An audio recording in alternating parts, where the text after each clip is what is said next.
Right guys, it's Finn here and welcome to my Brazil versus Argentina Combined 11 video. Now obviously the day this video comes out, the two teams will be playing each other in the World Cup Qualifiers. It's a game that's always had a lot of hype around it. It was the Copa America final, the two best South American teams in the entire world. I mean, it's Neymar versus Messi.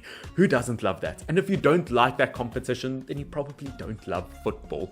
But as I said in today's video, I'll be taking the best players from each team and I'll be trying to put them just into one combined 11. It's going to be a bit tricky, it's going to be controversial, and whether you're watching this video before or after the Brazil-Argentina game, it should be a fun watch. So I want to ask you guys to put down in the comment section down below, who do you want to win the game? Who do you support, Brazil or Argentina? I'm interested to see what you guys say about the matter. Now jumping into my combined 11, starting off in the goalkeeper position, I'm going to go for Emiliano Martinez, to be honest with you. I know it's a tiny bit of a controversial one. Look, on their day, Edison and Alisson can compete for the best goalkeeper in the entire world award. On their day, and career-wise, trophy-wise, they probably are the better goalkeepers at the end of the day. But I have put Martinez in this team purely to just give him some sort of credit over the last year. What he has done has been magnificent. I mean, saving penalty after penalty for Argentina, helping them win the Copa America, going from sitting on Arsenal's bench, which by itself has to be some sort of crime, to moving to Aston Villa, helping them out big time, becoming one of the best goalkeepers last season in the Premier League. I think Martinez has just transformed his career so much, I have to put him in the starting 11. I don't necessarily think that he is the best goalkeeper out of all South American goalkeepers, but for his heroics, I have to put him in the squad. Going into the defense, first of all, in the right back position, I'm going to put the likes of Danilo, then I'm going to put the likes of Marquinhos, which by the way, don't worry, I'll explain all of these picks in a second. I'm going to put the likes of Silva, and I'm probably going to put the likes of Acuna as my left back. Now, as you can see, a very Brazilian strong defense. The reason I put Danilo in my right back position, which, guys, by the way, this isn't necessarily me saying that these teams are, or that player is the best of all time in that position. Like right back wise, Dani Alves obviously still plays Brazilian national team football, but I wouldn't say he's in the prime of his career anymore. So this is kind of based off of current form, if that makes sense. But looking at Danilo, for Juventus, obviously he's kind of become a regular. He's doing really, really well at the moment. He's not a bad right back whatsoever. The only real competition in that right back position for him is Dani Alves. And whether you put him or Dani Alves there, I'm really not fussed which one you pick. But Dani Alves in the Brazilian league has played more of that midfield position. So as I said, you could argue either one of those two right backs.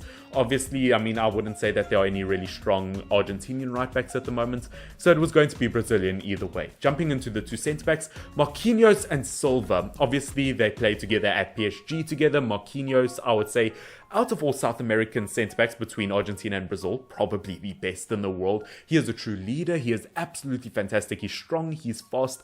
And I think out of all the centre-backs, he was probably the most guaranteed to be in this team. Second centre-back is going to be the likes of Thiago Silva. What an absolute veteran. Won the Champions League with Chelsea.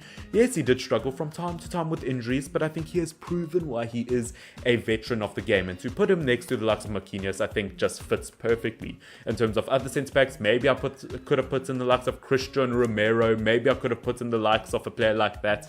Maybe Otamendi, maybe another centre-back. But to me, I find that these are probably the two best centre-back partnerships for this kind of team I'm building. In the left-back position, I put the likes of Acuna. Yes, there are quite a few left-back options, like the likes of Alexandro. We've obviously got Marcelo. Maybe I could have put Alex Telles.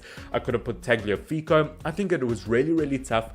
But I wouldn't say any of the other left-backs that I've just mentioned to you on the prime of their career, where I think Acuna has been brilliant over the last year or two. He's really become a regular in the Argentinian national team, and because he's become such a regular, because he's been doing so well over the last year or two, I have put him in the squad. As I said, if this was just based off of their entire careers, I would have put Marcelo in this team, but I wouldn't say he's at his prime at the moment. Same with Dani Alves. That's why they're not in my combined starting 11.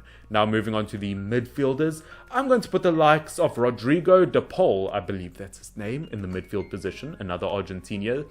He obviously moved from the likes of Udinese to Atletico Madrid over the summer, and I think that's a terrific move. I think in terms of his goal contributions, in terms of both goals and assists, he's been fantastic in Serie A. I think he's a fantastic midfielder. Obviously, I would say he's become kind of the most regular midfield in that Argentinian midfield. I think he's been absolutely fantastic. As I said, in both defensive and attacking duties, I think that he's been a fantastic player. I'm excited to see what he does at Atletico Madrid, and to me is a guaranteed pick for the start for this combined 11. Now the next midfielder, going back to another Brazilian player, it has to be Casimiro. On his day, probably one of the best defensive midfielders in the world. He is absolutely fantastic, a really bossy midfielder, has been excellent for Real Madrid for years and years and years now, and definitely I would say is almost once again, just like De Paul for me, guaranteed to be in the starting 11. Been an absolutely fantastic player for years and just deserves a lot of credit for what he's done. Now moving on to my last midfielder, it's going to be the likes of Angel Di Maria, who, whether you play him as a right winger, whether you play him as an attacking midfielder, he always does the job for his team. I think he's a fantastic player. Obviously got the winning goal in the Copa America. In terms of his goal contributions, in terms of helping out the team for PSG, fantastic player. As I said, so versatile, can play in the midfield, can play in the attack, and definitely deserves so much more credit. I think one of the most underrated players probably in the entire world. Now moving on to the attack, this is for the big dogs, and obviously Argentina and Brazil have been known for years and years and years for producing some of the best attackers of all time. Obviously Brazilian Ronaldo, you get Pele, Maradona could play up there, Lionel Messi. I mean, they've got some fantastic players, obviously Neymar. Genuinely, it is going to be somewhat tricky to predict maybe the striker position, but I think in terms of left wing, right wing, going to be fairly easy. Obviously, I think Neymar has to be the left wing. In terms of the right wing, it has to be the likes of Lionel Messi, and I'll get to my striker in a second. Obviously, left wing, saying Neymar, the top goal-scoring international player of all time being Neymar. He's a fantastic player. I don't really have to debate why I would put him in here. I mean, left-wing-wise, there's no one else you would kind of put in this team for either Argentina or Brazil. One of the best players in the world on his day, definitely deserves to be in this. And obviously, looking at this fight, it is considered to be Neymar versus Messi. So Neymar and Messi both have to be in this team. Messi, once again, don't have to explain too much why he's in the team. Recently made a move to the likes of PSG. And even though he's like 34 years old, you would not be able to tell. His numbers are absolutely incredible. Just won his first Copa America. What a fantastic player at the end of the day. And if you could have Neymar and Messi in one team, which we will see this season for PSG, I think that could be such a deadly attack. Now the final player in my team for striker position, look, obviously it's quite controversial because you could put the likes of Richarlison in there, you could put the likes of Martinez, there are so many names you could put in there, Aguero, or even Gabriel Jesus, but at the end of the day, I am going to have to go for the likes of Martinez. I think over the last few years, he's really improved, he's really shown how much of a promising youngster he can be, especially playing with the likes of Romelu Lukaku at Inter Milan, and I think probably putting up in the striker position, I think is very well deserved.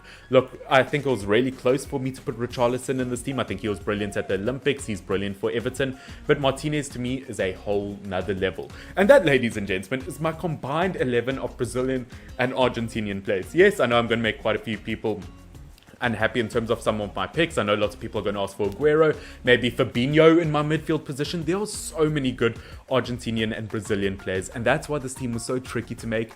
But I'm relatively happy. I think this team could do super well. As I said, guys, let me know in the comment section down below, who do you want to win the game between Brazil and Argentina? Or if the game had been played, who do you just support in general between these two teams?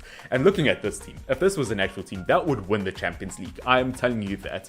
I mean, it is a very much PSG team if you are looking at it. Obviously, the likes of Messi, Neymar, Di Maria, you've got Marquinhos, Silva used to play for them. I could have maybe put someone like Icardi or that in there, but it is a very strong team, and yeah, I'm not really regretting it whatsoever. Guys, I hope you have enjoyed this video. If you want to catch more content like this in the future, make sure to subscribe down below. If you are not subscribed, make sure that you like the video too. Can we please get it to 20 likes? I hope you guys do end up enjoying the game. I hope that you did enjoy this video, and this has been Finn, FYNN. Cheers.